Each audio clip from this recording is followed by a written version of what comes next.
You're listening to Trek FM.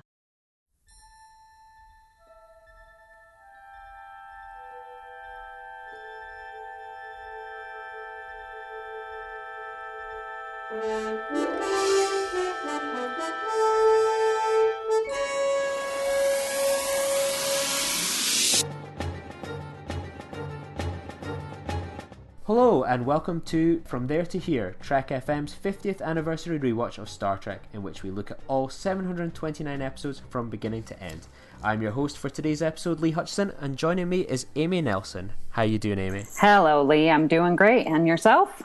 Yep, I'm ready to wrap up the amazing Season 4 of Deep Space Nine by looking at the last two episodes of this series, Body Parts and Broken Link. So, Amy, do you want to start us off? What's your thoughts on Body Parts?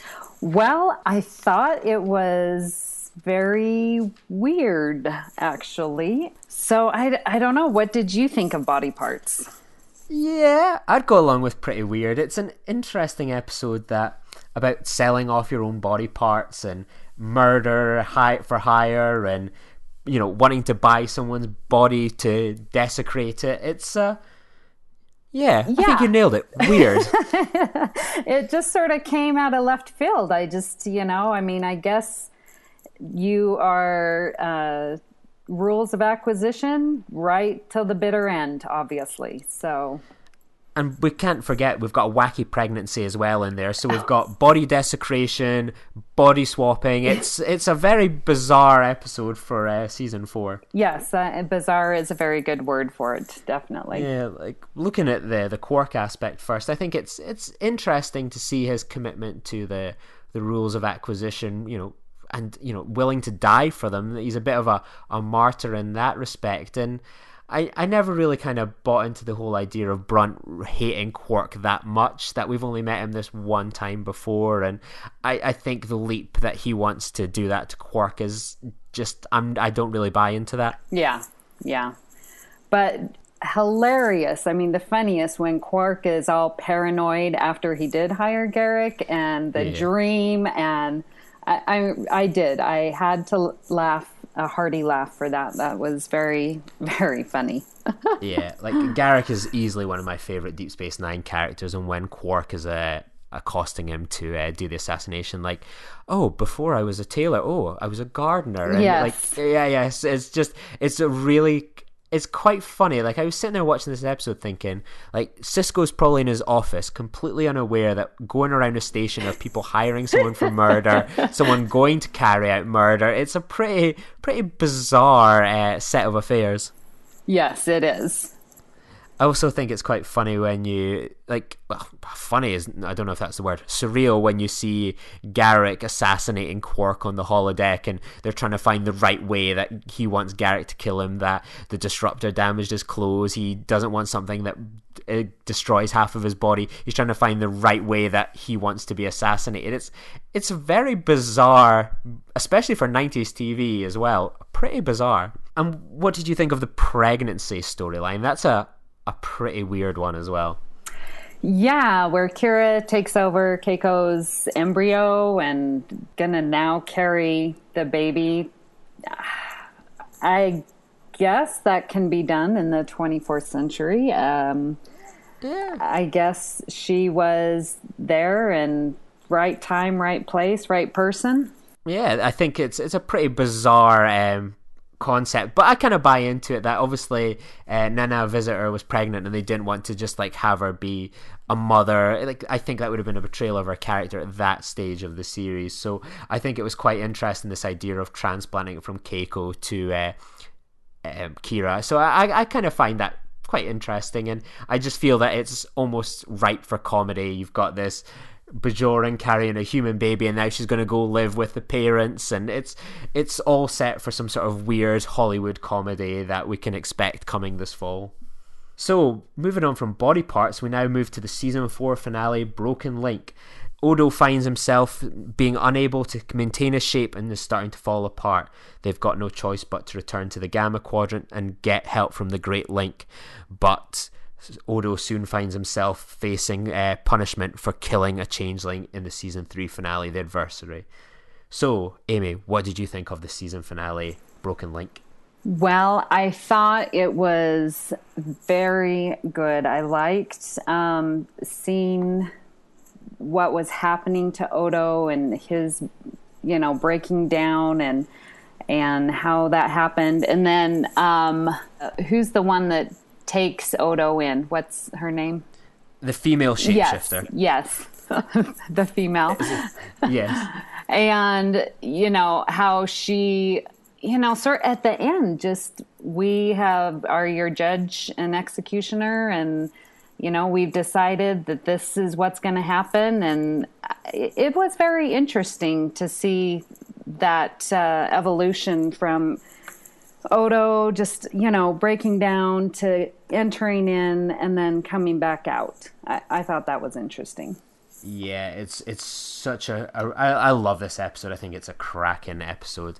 That I remember watching this at the time and thinking, oh wow, like the season 4 finale. Like, season 4 had been so epic in scale, and when I heard it was just like going to be a normal episode, it wasn't going to be like a two-parter. I thought, oh, I was still kind of used to that next generation formula in my head. So I was going into this episode like really excited for it. Like, it's a season finale. It's been a hell of a season. Where they're going to go. And I think it's just, there's so many things in play here that are really going to pay off in the coming season, for example. I really think the turning him human was very unexpected. And I honestly thought they were going to have it sorted with like one episode time. It was a really clever idea to turn him human. That's their punishment for killing another shapeshifter, is to remove all of that power. It's not to, it's almost execution in a really different way. Yes, definitely. I think one of my favorite. I mean, it's not just one of my favorite episodes of the show. It's one of my favorite episodes of the series. Is when, obviously, Garak finds a way to get himself on this little trip to the Gamma Quadrant, and he confronts the female shapeshifter, asking if there's any survivors from the attack in season 3. And it's just when she delivers that line, "You're dead. Cardassia's dead. Your people were doomed the moment they attacked us," and she just says that with the most cold, ruthless shade. It's just like, what? Oh, like we know it's going to pay off big time, and it is just delivered brutally. And Garak, thank you. it's such a chilling moment that is just pure villainry. Like, the Borg don't even come close to that kind of level of evil. Yes, I agree with you. That was definitely, cold and just heartless and just a matter of fact in her opinion, and to have Garak being told that, when sometimes he himself can be just as cold, was good, interesting. Yeah, and he obviously tries to destroy the Dominion planet with a couple of quantum torpedoes, and obviously Worf confronts him. That, like, Garak, you wonder, who is he working for here? That it's amazing to think that for the second time in as many years, our Cardassian is trying to and fails to destroy the Dominion home world. That they came so close twice, and they've both failed in each attempt, and they really are going to pay for it big time. And what do you think of the revelation that Gowron is going to be a shapeshifter? What do you remember what that was like the first time you saw that cliffhanger? Or had you seen season 5 first? How did you remember the cliffhanger? That's on my notes. I'm like, Gowron is a changeling? ? I mean, you've got to explain that to me. What's going on? Yeah, so you don't know what happens next then? No, I don't. Oh, shall we spoil it for you then? Yes, we should. Well, this kind of episode is really like a game of chess. That so many things are going on here. That the female shapeshifter is informing Garak that Cardassia is doomed. We know they play the long game, so even joining forces, say for the Dominion in the coming future, it's still going to be the death knell for Cardassia. But we've obviously seen all through season 4 that the shapeshifters are among us. We've seen them in Earth, and that we see kind of through this episode, like the crew are obviously all huddled around the TVs every so often, seeing Gowron giving these big speeches about the war is going to keep going, that we're not going to back down. It's almost like they're watching CNN, getting the latest election coverage. But it's again, the Dominion are playing every side, that they've put this idea into Odo's head that he's bringing back, that Gowron is a shapeshifter. I'm not going to reveal who it is. I want you to tune in next time. But it is not, all is not as it seems. The Dominion are continuing to play games with the Alpha Quadrant alliances. So you'll have to tune in to From There to Here is coming soon. Discuss Apocalypse Rising to find out what happens next. But it really is a classic episode for advancing the plot of the coming Dominion War, like the positioning of everything in the Alpha Quadrant, and and Odo himself, that this idea that a man who's been a shapeshifter all his life, that can become any shape, can be anything, is now going to have to adapt to life as a human. How does his job change? How does his future change? It really is an interesting cliffhanger. Yeah, definitely. I mean, that's got to be major for him, and to see the ramifications of that, how that plays out. Yeah, and that sounds a good excuse to get people to tune in for coming episodes of From There to Here. How will it play out? Who is the shapeshifter? Tune in next time. So, Amy, have you got anything else you'd like to say about Broken Link? No.